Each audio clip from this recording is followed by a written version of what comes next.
কংগ্ৰেছ আৰু APSLC ত্যাগ কৰি পেলাই আমাৰ ভাৰতীয় জনতা পাৰ্টিৰ যোগদান কৰা হৈছে। গতিকে সমষ্টিত প্ৰায়ে যোগদান কৰা হৈছে।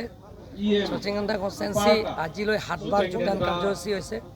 ইয়াৰ আগতে এক সপ্তাহ আগতে আপোনালোকে গম পাইছে আমি এই সমষ্টি যোগদান কাৰ্যসূচী লোৱা হৈছে। তাতো প্ৰায় 1000 ওপৰত যোগদান কৰাইছে। এনেধৰণৰ এটা বছৰৰ ভিতৰত লোকসভা নিৰ্বাচনৰ ভিতৰত প্ৰায় অপজিশ্যনে ইয়াত যোগদান কৰা হৈছে। বিশেষকৈ কংগ্ৰেছ আৰু APSLC দলে আমাৰ দলত যোগদান কৰা হৈছে। গতিকে আজি যোগদান কাৰ্যসূচী লগতে আমাৰ ইয়াত চাব চেণ্টাৰ আধালা স্থাপন কৰা হৈছে। বেলেগ আঁচনি দেখা গৈছে যে বিজেপিৰ তুলনাত বিৰোধীৰ তেনেধৰণৰ তৎপৰতা দেখিব পোৱা নাই এই নিৰ্বাচনত, কি ক'ব?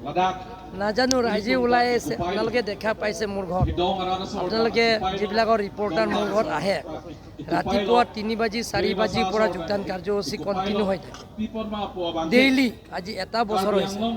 গতিকে মানুহবিলাকৰ আমাৰ কাৰ্বি আংলং ৰাজ্যে সহজ সৰল মানুহ, সকলো জাতি জনগোষ্ঠীৰ লগত ইয়াত কাৰ্বি আংলঙৰ বাসিন্দা মানুহবিলাক সহজ সৰল মানুহ। যদি মিছা কথা যদি বেছি কয়, মনোসজা কথাবিলাকৰ ৰাইজৰ আগত প্ৰচাৰ কৰে, তেনেহ'লে মানুহে বেয়া পায়। বেয়া পোৱাৰ কাৰণে আজি কাৰ্বি আংলং আৰু ৱেষ্ট কাৰ্বি আংলং ৰাইজে বেলেগ বেলেগৰ ৰাজনৈতিক দলৰ পৰা ত্যাগ কৰি আমাৰ দলত যোগদান কৰি ৰাস্তাবিলাকত ধৰা হ'ব।